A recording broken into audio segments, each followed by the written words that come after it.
What are the challenges with green energy? Does the industry have an image problem? What role does hydrogen play in a cleaner tomorrow?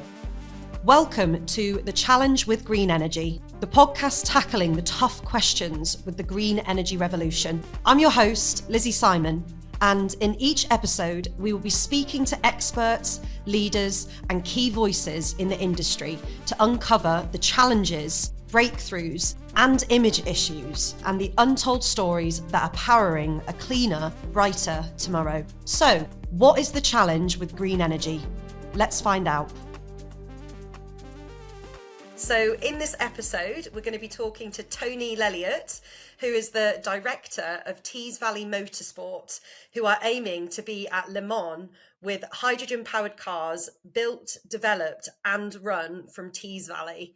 So Tony's been working with high-tech companies, colleges, universities to educate on the possibilities of hydrogen in transport to build a high-skill, high-wage hydrogen motorsport hotspot for the Northeast. So thank you so much for coming on the podcast, Tony. No, thank you for the opportunity. So I feel like this has come at an amazing time because the Le Mans competition is on this weekend. So I guess what would be a good start is maybe for listeners who haven't heard of it, could you explain what it is? I believe it's the 102nd running this year, 24-hour race, endurance, and battle of who can finish in the 24 hours or who's still running at the end, really. Yeah. The most laps completed is the winner.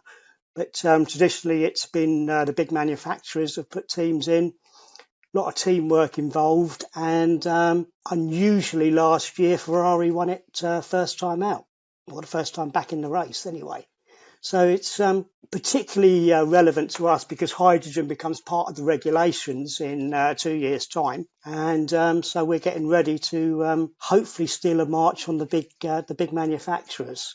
Absolutely. Fantastic. Well, I think obviously you've just mentioned hydrogen and its involvement that's starting to kind of come into the motorsport industry, but it would be really good to kind of understand how your career has developed into one that does focus on green alternatives within motorsport. Okay, well, I started off doing sponsorship for drivers about 30 years ago now, and really things have developed. As some businesses evolve, you sort of turn into different things, and we moved into running our own cars, but we've never really had that USP, that real thing that sets us apart. And 10 years ago, we started looking into the hydrogen market and the technology involved. Unfortunately, a lot of the companies now have caught us up, which is a symptom of the UK investment side of things, treading carefully there, because I think there's still a landscape in the UK where new businesses are not helped much. People want to put money into established businesses and established technology, and new stuff is kind of put on the back burner. Europe has taken off quite big time. Scandinavia has got a big hydrogen market. America's dabbled. I think parts of America have taken it on, other parts haven't. But in the UK, we're still, I think, way behind in the hydrogen states. Tees Valley is ahead of the game, I think, in the UK. And that's hence we moved all of our sort of operations there. Linked up with the colleges, universities in that area. And it's been the best move we made because it's a vibrant community, which is underrated, I think is the best way of putting it. Fantastic. Well, I know after having spoken to you, one part of your business that's kind of developed is the work that you've been doing in communities to kind of educate people on hydrogen within transport. You know, I know you said that you kind of go into schools and colleges, so it'd be good to understand that a little bit more. Yeah, I think the main issue with hydrogen is the fear factor. There's still a lot of ungrounded fear about Zeppelins and Hindenburgs and this sort of stuff, which obviously scares everybody. So we want to go in there and try and get rid of this sort of fear factor.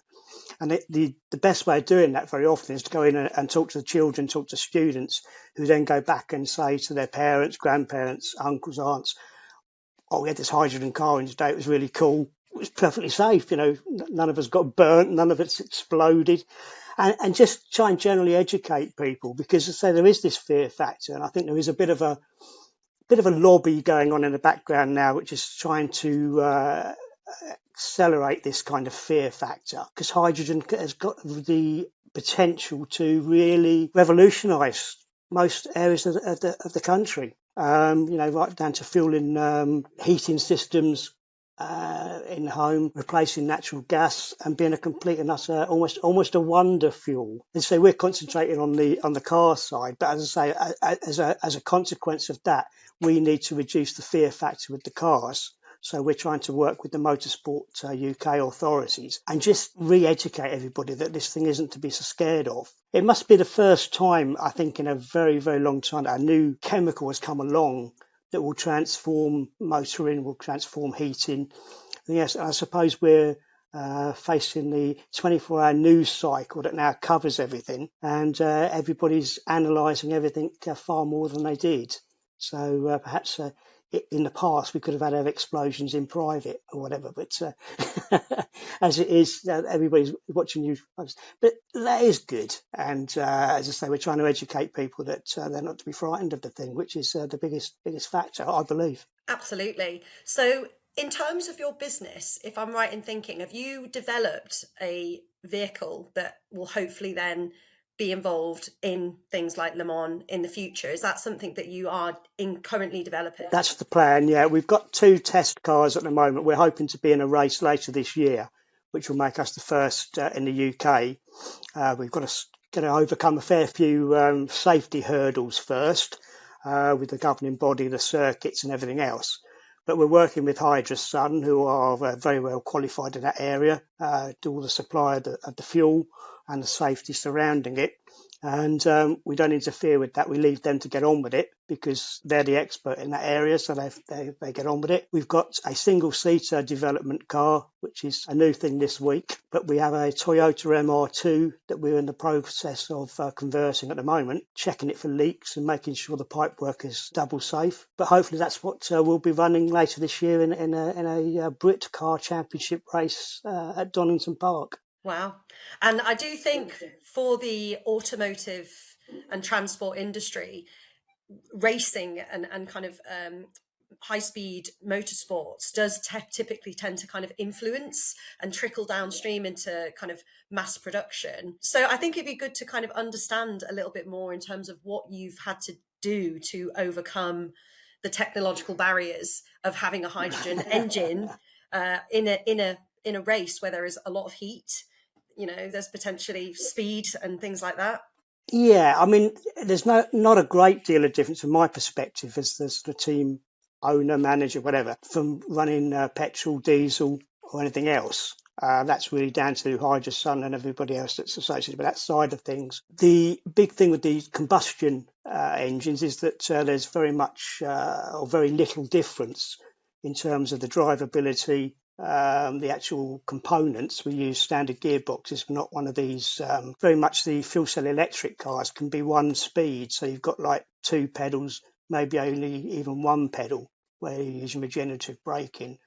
We've got all that built in. So where the engine is combustion, it's still got a standard gearbox and all the other peripherals are the same, which does mean that a lot of these companies that were specialists in these areas are not suddenly redundant. There was this potential, if you like, that they were suddenly going to be falling off a cliff and out of business if electric racing took over. Whereas at least with combustion engines run by hydrogen, everything remains pretty much the same. Heat-wise, it's not a great difference, I don't think, but the heat shields are all built in. So we take that as it comes. The pressure of the fuel is an issue. Obviously, it has to be pressured to 750 bar is probably the preferable pressure. But again, all the safeguards are built into that. The fuel tank is probably one of the highest tech items in the actual car. Everything's got all the safety built into it, so it's as safe as it can be. And I think one part as well, because the reason why I'm asking this is somebody in my business, he's a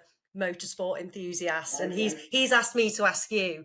But to have a hydrogen race car in obviously a race where time is of the essence, refueling for a hydrogen car is typically longer than an engine that uses hydrocarbons, or doesn't it? I don't think so. There's not a lot in it. I mean, certainly at Le Mans and a lot of comparable endurance races, there's a fuel flow regulation anyway. So you can't just suddenly chuck the fuel in as quickly as possible. So everybody's got a sort of guideline and a meter that's built into the flow to stop them filling at different rates. A typical road car running a hydrogen combustion engine would take 3-4 minutes to fill. And to be honest with you, when I filled up with diesel on my car, I've never actually timed it, but I should imagine it's about the same. And so I don't think there's any great difference there, even with the fuel cell electrics, which we don't run at the moment. I think the fill time is pretty much the same. So it's 3 or 4 minutes rather than an hour on a charger once you've got through the queue of people to get into the charger. Fantastic. Well, I guess that's kind of echoing that there is this public perception around it being a completely new bit of technology that isn't necessarily going to be usable in something like that. Probably one of the disappointments I've had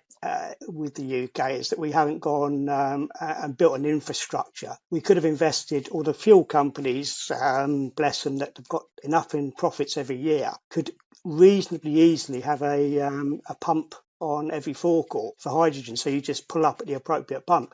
You've got unleaded, you've got sort of super unleaded, diesel, super diesel, whatever, and LPG in some places, hydrogen added as well. And then you just pull on the forecourt. There's no change in customer behaviour. They pull on the forecourt, select hydrogen, fill it up, pay at the desk and go. 5 minutes or so to fill it up. So there's no change in consumer behaviour at all. It seems to me, obviously I'm biased, but it seems to me that it's the most straightforward and the most sensible solution to the problem. But, obviously there are other vested interests that seem to get involved in these things. And I seem to recall you saying that your car uses a internal combustion engine as opposed to something like a fuel cell. Yeah, that is correct. And that's a relatively new thing. Toyota have developed one. They've already raced it in a 24-hour race in Japan. It's come to the party a bit later than fuel cells, but there's no need for us to be putting exotic metals in to use for transmission of the power. It's a straightforward combustion engine. I say straightforward, it's beefed up in certain areas, but it's certainly straightforward combustion, the same technique that everybody's familiar with. It's just running on hydrogen instead of diesel, LPG, or whatever other sort of fuels has been out there. And as I say, it seems to me to be a no-brainer that you just actually replace one fuel with another and has zero emissions. I know people will bring up the NX emissions, which we've got NX filters built in. We believe we've covered that part of it, as of many of the HGV companies that are working on similar projects. Cummins, for example, have got their fuel agnostic platform, which includes a hydrogen solution, and they've built all their filters in to get rid of all the NOx elements. So as technology has come on, it has developed massively into the point where I think we've got a very good engine that purely dispenses water out of the tailpipe. Thank you. So obviously the purpose of this podcast is really to kind of speak to industry leaders and experts on what they think is going to be the biggest challenge for the establishment of green energy across all sectors. So obviously you're kind of leading the way in the transport, motorsport sector. So what do you believe is the biggest challenge when it comes to the adoption and large-scale deployment of green energy for the automotive industry? I think it's investment, but I think there's also a lot of contrary opinion out there, which is healthy in a lot of ways, but it also tends to work against itself. And so we find ourselves battling against electric, because everybody says, oh no, electric's the such somebody else will say such and such, someone else is the future, other fuel cells are the future. At the end of the day, everything will be available. I don't think there's a place for all of it. And there's no one that is going to actually outperform or outdo the rest. We're not in a, they've got a VHS and Betamax situation. We're in a situation where if you're doing like short journeys to and from town every day, then maybe electric is the answer. But if you haven't got access to a charger, or you can't get your car on the drive to charge it every night, you live in a terraced house, then obviously it's easier for you to go to your forecourt and fill up with an alternative fuel that equally gives you the zero emissions. So it's, swings and roundabouts. You pick out one that suits you the best. Absolutely. And it's echoing what you've just said. It's not like it's going to be one solution. If we are going to get to net zero, it's about having all of the different options working together and having that full kind of behavioural transition. Yeah, and I think with the domestic fuel as well, because I mean, hydrogen is being tested in a couple of areas in the UK, I believe, at the moment, where they're blending it with natural gas. But ultimately, it can run on its own. But I think there's 30% blended natural gas and hydrogen at the moment, and some of the HGVs are running blended diesel engines with hydrogen. So there's lots of sort of trials going on. I think if I've got a criticism in some respects, it's because we don't actually have enough investment in this country for innovation. To get any kind of funding these days, you've got to enter a competition, write up a nice story, and be chosen as the winner of the competition. And I'm crap at writing stories and haven't got the patience to go through all of that. And so you're at the back of the queue when it comes to any kind of funding. But I quite like it in some respects because it shows you learn much more by getting off your backside yourself, getting out there, learning and finding out the right way of doing things. But I could have cut down a lot of legwork by having a bit more money to sort of cut out some of the interruptions, I think. But no, I think overall, I think that the country isn't good at investing in new opportunities. That's something that probably won't change, not in the foreseeable future, that's for sure. But other people, other countries are better at getting that investment together than we are. So we'll move on now. So as a way of tackling some of these misconceptions and myths that exist within the green energy sector, something that we're doing in this podcast is a little bit of a game of fact or fiction. Oh, yeah. What I'm going to do to Tony is I'll be giving him a statement of a commonly misunderstood thing, and then we'll talk a little bit about it to hopefully educate some of our listeners on this point. So are you ready, Tony? I'm ready. I'm hoping it's not going to be me that's being educated at this point, but we'll see. Yeah, that's the twist. No. So the statement for you is hydrogen is used in the production of ammonia, which is a key component of fertilizers. Is it fact or fiction? I'm going to go for fact. You are completely correct. Well done. Oh, thank goodness for that. So, because there are conflicting arguments on it, I must admit, and that's the danger, if you like, of the internet and stuff like that. But in my experience, yes, it was a fact. Absolutely. As well as hydrogen being able to be used for fuel and energy storage, it can also be used in the production of ammonia, which is obviously used in fertilizers. So basically what that is where hydrogen and nitrogen gases are combined under high pressure, which then produces ammonia, which can be used for things like plant growth, which obviously helps towards things like our food system. So it is an important component of that. So hopefully that was interesting. It's the wonder fuel and the universal element, really, that seems to be inexplicable, really. We haven't been investigating this more already, in my opinion. But I guess everybody can say that. Why didn't they think of that before or something? That seems to be the marketing sort of thing that comes out all the time. But it does seem to me to be quite obvious that we should have been doing this a long, long time ago. Well, I think this is also a bit of a myth that exists, is that hydrogen as a source of fuel or as fertilizers isn't even necessarily a new thing. You know, we have been kind of producing it for such a long time. It's now when we're moving into the realms of renewably produced hydrogen, which is where it's getting all of this kind of coverage and this conflict of opinions on its usability. Yeah, I mean, the renewable side and green hydrogen's the ultimate goal, isn't it? Which I think if we'd have adopted the various colours, blue, grey, whatever, in the short term, we could have been making a transition gradually to net zero. We could have been reducing the emissions from petrol and diesel engines slowly but surely. It's always like we've got to have this all or nothing approach all the time, which seems to me to be counterproductive. You need to be sort of moving steadily towards something. And we could have already made such a lot of progress if we'd have adopted that strategy way back, rather than just saying everybody's got to buy an electric car. The only way we're going to do this is with electric, which to my mind is ridiculous. But who am I to say? Okay, so the next section of the podcast, so something that we do is we will ask our current guest a question from our previous guest, and then our current guest will ask a question for our following guest to follow in line of our kind of business motto to connect the supply. So, Tony, the question that you have been asked is now that there is currently a lot of terminology used regarding sustainability, green jobs, and net zero. What, in your opinion, defines the changing environment and best defines the challenges we face?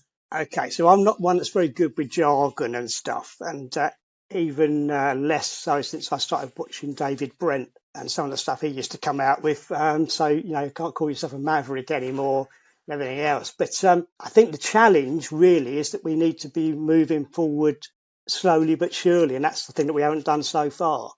We need to be adopting the strategy of, as I said before, if blue hydrogen is the only thing that's going to be available commercially, then we use that while we build towards green hydrogen. Green hydrogen is the ultimate destination, in my view, but initially we can get the tests done, we can get these things out there and prove the viability of it without having to wait around for this bit, because some people are now saying we've got to wait for liquid hydrogen to be available before we go into that.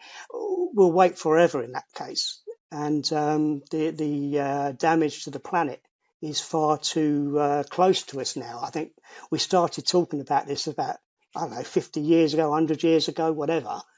And now it's on a sort of immediate doorstep. We've got to do something about it and do something about it quickly. And in my view, electric is not the solution. Well, thank you very much. Yeah, I mean, it's interesting. So, I mean, just out of curiosity, why do you think electric vehicles isn't the solution? The national grid is needed to charge your vehicles up, and the national grid is already overloaded. I think there's a 10-year wait for people to put more power into the national grid. It's sort of based on the theory that nuclear fuel is suddenly green.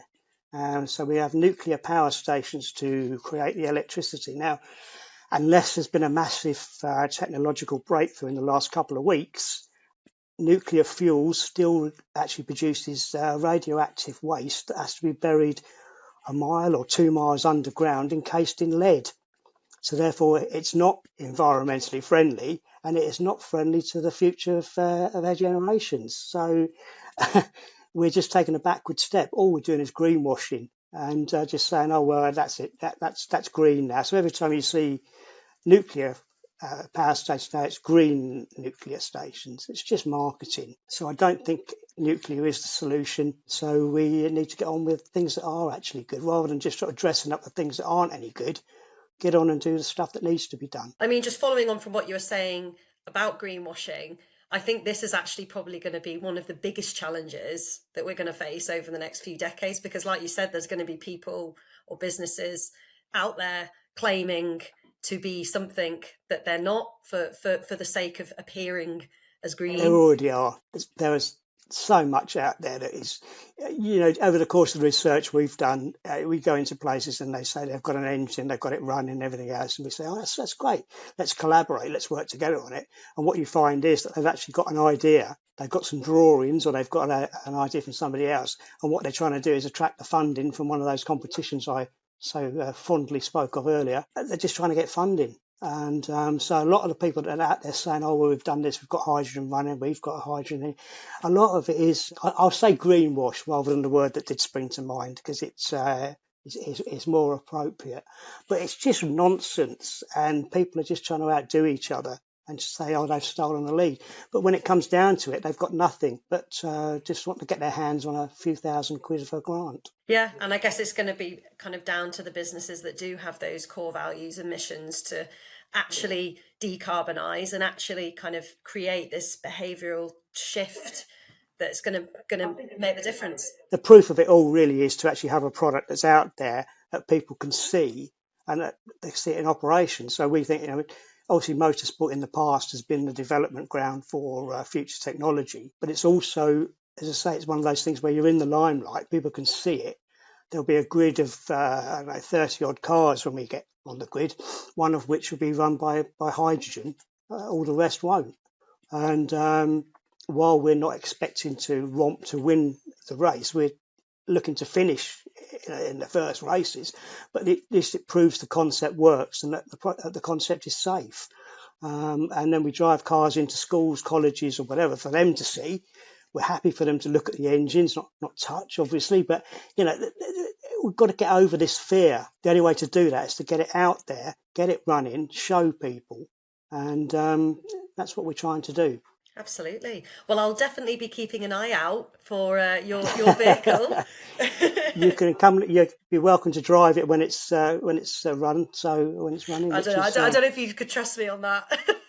Well, we'll see. Yeah, but it's that's what we will do at probably at Croft Circuit in our location, which will invite people along to do the driving around the circuit or be driven around if they prefer, just to feel it and have a go and just see. Because most of the drivers that have driven the Toyota in Japan in the 24-hour race say there's no difference in drivability, in pickup and all the other stuff, and the noise, which is such an important part of motorsport, is pretty much the same.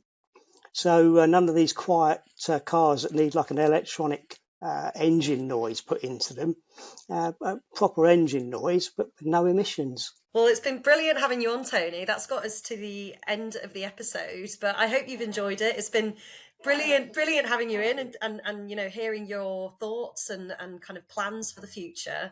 So yeah, as I said before, I'll definitely be kind of looking out for your vehicle, and yeah, if you can allow me to have a test drive on your car, I'll definitely sign me up. We will let you know as soon as it's possible to do that, which is question when we've got over the safety and the authorities, then you're very welcome to come and try it.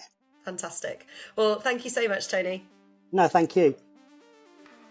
Thank you so much for listening to The Challenge with Green Energy, brought to you by Hydrogen Safe. If you enjoyed this episode, be sure to subscribe, like, and leave a review.